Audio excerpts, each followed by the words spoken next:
రామస్వామి రామస్వామి ఆ దొంగ లెక్కల పుస్తకాలన్నీ దాచేసావా?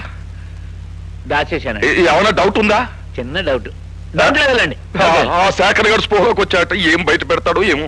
ఆ సంగతి తెలిసే మా తమ్ముడు రాజుగారిని ఆసుపత్రి దగ్గర కాపలా పెట్టానండి. ఏం భయం లేదు. ఏమైందిరా? ఏమిటి? ఆ శేఖర్ గారు మన మార్కెట్ లో గొడవ చేసిన బోసు గారిని పిలిపించి ఆడికి ఏదో చెప్పి చచ్చిపోయాడు సార్. శోభనాద్రి, ఆ బోసుగాడు ఎక్కడున్నా సరే.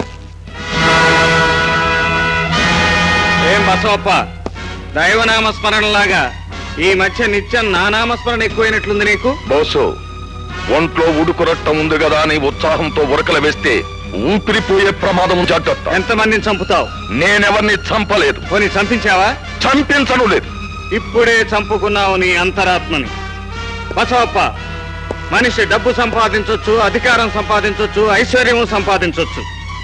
కానీ ఆ సంపాదనకు ఉపయోగించవలసింది తన స్వేదాన్ని కానీ ఎదుటివాడి శవాన్ని కాదు.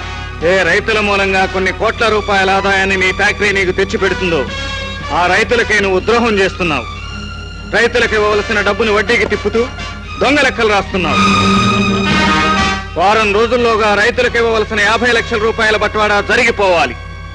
లేకపోతే మార్కెట్ లాగే నువ్వు నీ ఫ్యాక్టరీ కూడా మూసుకోవాల్సి వస్తుంది. శోభనాద్రి, ఆ కొండయ్య గారిని పిలిచి వీణ్ణి కూడా లారీ చక్రాలకి బలేసేయమని చెప్పు. ఆడు చేయడండి. ఎందుకని? ఆడు కూతురు బోసుగాడు లవ్ ఆడుకుంటున్నారంట. పెళ్లి కూడా చేసుకోవచ్చంట. అయ్యా, ఈ గడుగ్గా కొండకు అల్లుడు అయితే ఈ లెక్కలదేముంది గానీ తమ గత జీవితం తాలూకు కూడుకలు తీసివేతలు అల్లుడికి చెప్పాడు అనుకోండి, అప్పుడు ఫ్యాక్టరీతో పాటు తమ లైఫ్ కూడా మూతపడిపోతుందని డౌట్ అండి. అబ్బా రామస్వామి, నీ డౌట్లతో నా గుండెలో అవుట్లు పెంచగా చేతనైతే ఏదైనా పరిష్కార మార్గం చెప్పు. అయ్యా, ఆ కొండయ్య గారి కూతురు మన మనుషుల్లో ఒకరికి ఇచ్చి పెళ్లి చేసామనుకోండి, అప్పుడు ఆ కొండయ్య గారు మన వైపు స్ట్రాంగ్ గా పడి ఉంటాడు. ఈ బోసుగాడు విరహగీతాలు పడుకుని వీక్ అయిపోతాడు. బాబు గారు, నా తమ్ముడు ఎప్పటి నుంచో కొండయ్య గారి కూతురుని చేసుకోవాలని ముచ్చట పడుతున్నాడు. వీడికి ఇచ్చి చేయండి. శభాష్, అందం తక్కువైన అవసరానికి బాగా ఉపయోగపడుతున్నావురా.